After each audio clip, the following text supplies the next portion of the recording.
I have a boyfriend whom I love so much.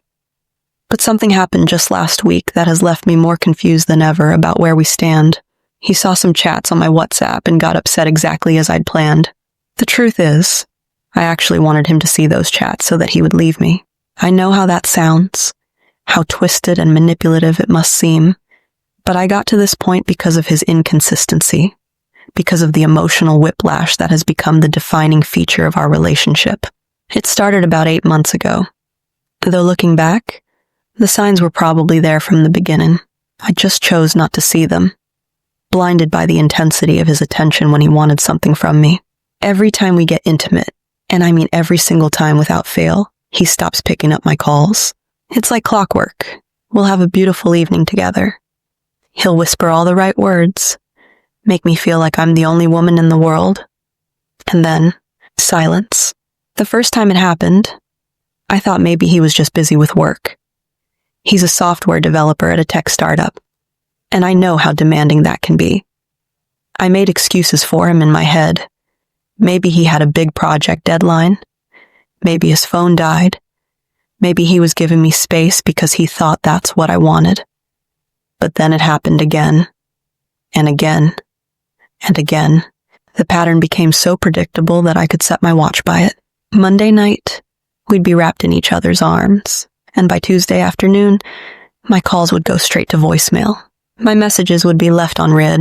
Sometimes he wouldn't respond for days, and when he finally did, it would be with some casual, "Hey babe, been swamped with work" text that completely ignored the fact that I'd been trying to reach him. Even when I am in need and I ask for his assistance, he won't show up for me. I remember one particular incident that should have been my wake-up call. My car broke down on the highway at 11 p.m. on a Wednesday night. It was raining, I was alone, and I was terrified. I called him 5 times, and he didn't pick up. I knew he was home because his Instagram showed he'd been active just minutes before. I ended up calling my cousin, who lived 45 minutes away, to come help me.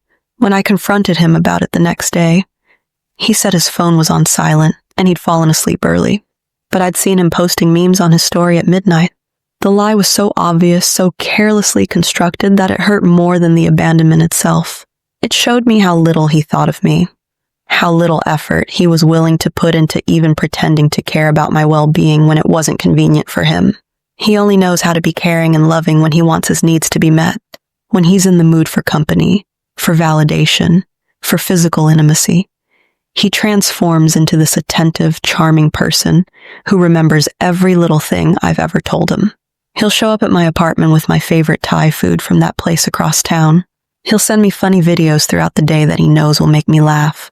He'll plan these elaborate dates that make me feel special and seen. But the moment he gets his satisfaction, he disappears. It's not even a gradual pulling away. It's like someone flips a switch. One moment, I'm basking in the warmth of his attention, and the next, I'm left in the cold, wondering what I did wrong, wondering if I imagined the connection we'd just shared. I started keeping a journal to track the pattern, partly to prove to myself that I wasn't going crazy. The entries are depressing in their consistency, page after page of the same story, the same cycle of intense connection followed by complete emotional abandonment. My friends started noticing too. My best friend Sarah would roll her eyes whenever I mentioned his name. "Let me guess," she'd say. "He's either love-bombing you or ghosting you. There's no in-between with that man." She was right, of course. There was no middle ground, no comfortable stability where I could just exist in the relationship without constantly wondering which version of him I was going to get. It was exhausting. I felt like I was dating 2 different people, the one who made me feel like I was floating on air, and the one who made me feel like I was invisible. I know I should have left him long ago, but my heart was too weak to do what was necessary.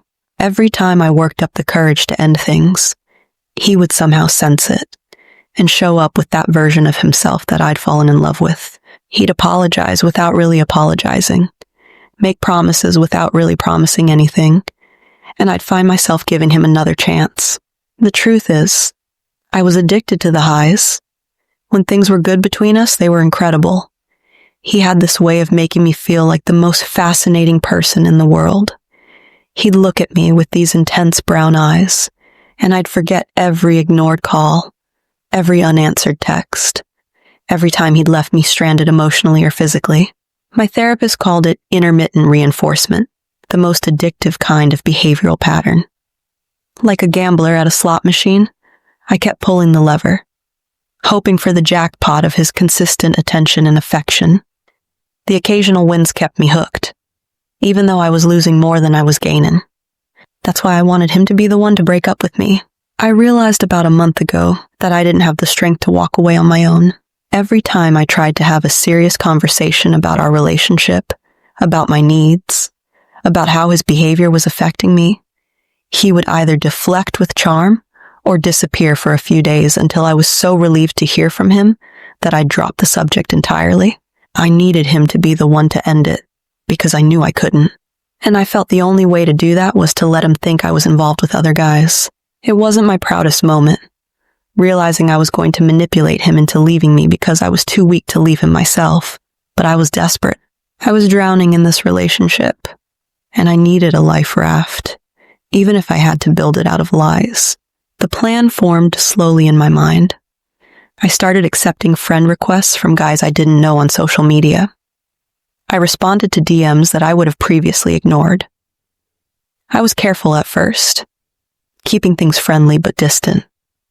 But as my frustration with my boyfriend grew, so did the intensity of my conversations with these other men. Even though I never slept with the guys in my chat, our conversations were romantic. I found myself pouring into these digital relationships all the attention and affection I wished I could give to my actual boyfriend, if only he would let me. There was Marcus, a personal trainer who complimented my photos and asked about my day with genuine interest. There was David, an accountant who sent me good morning texts every day without fail, something my own boyfriend had never done consistently. There was James, an artist who wrote me poetry that was honestly terrible but touchingly sincere. Some I even made plans to meet them.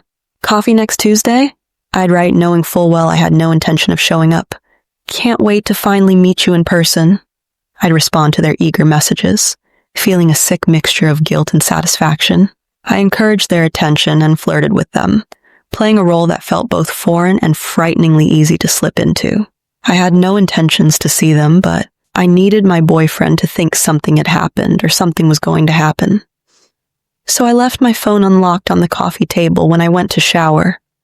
I made sure the WhatsApp preview showed the most suggestive message, something from Marcus about how he couldn't stop thinking about our conversation the night before. I heard him pick up my phone while I was in the bathroom. I heard the sharp intake of breath, the muttered curse. My heart was pounding so hard, I thought he might hear it through the door. This was it, I thought. This was the moment he would finally leave, finally set me free from this exhausting cycle of hope and disappointment. When I came out of the bathroom, he was sitting on my couch, my phone in his hand, his face a storm of emotions. "What the hell is this?" he asked, his voice low and dangerous. I played dumb at first, then defensive. I let him read through the conversations, watched his face grow darker with each flirty exchange. I waited for him to stand up, to throw my phone down in disgust, to storm out of my apartment and my life forever. To my surprise, all he did was get angry and rant. He paced around my living room gesturing wildly, accusing me of being unfaithful, of not appreciating what we had, of throwing away something special for cheap attention. The irony of him accusing me of seeking attention from others when he couldn't even answer my calls was not lost on me, but I bit my tongue. He didn't even storm out of my place. Instead, after exhausting himself with his tirade, he collapsed on the couch beside me. "I can't believe you would do this to me," he said. And for a moment he looked genuinely hurt. It was an expression I'd never seen on his face before. Real vulnerability, real pain. Instead of leaving, he spent the night with me. Not in my bed.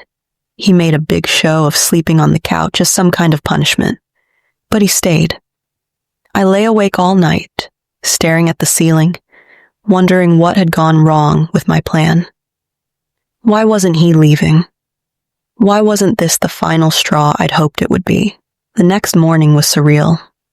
He made coffee like he always did when he stayed over, moving around my kitchen with familiar ease. He didn't bring up the messages. He kissed me goodbye, a quick perfunctory peck on the cheek, and said he'd call me later. I wanted to scream, to demand he acknowledge what had happened, to force the confrontation I'd orchestrated, but I didn't. I just nodded and watched him leave, feeling more trapped than ever. After that, he didn't talk about the messages. It's been a week now, and it's like that night never happened. He hasn't made any attempts to leave the relationship.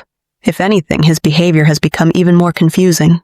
He's been slightly more attentive, answering my calls about 60% of the time instead of his usual 30%. He's initiated plans twice this week, which is more than he had in the entire previous month. But it feels different. There's a watchfulness to him now, a careful quality to his attention that wasn't there before. He checks my phone when he thinks I'm not looking. He asks casual questions about my day that feel like interrogations. Who did you have lunch with? Anyone interesting at the gym today? The suspicion in his voice is barely concealed. Now I am confused. More confused than I've ever been in this relationship, which is saying something. I thought I understood the rules of our dysfunctional dance. He pulls away. I chase. He comes back when he wants something. Rinse and repeat. But this vigilant, possessive version of him, I don't know what to do with this. What's the meaning of his behavior? I've been turning this question over in my mind obsessively. Does he see me as a possession he doesn't want to lose, even if he doesn't particularly want to cherish me either? Is this about his ego? About not wanting to be the one who got cheated on? Or is there something deeper here that I'm missing?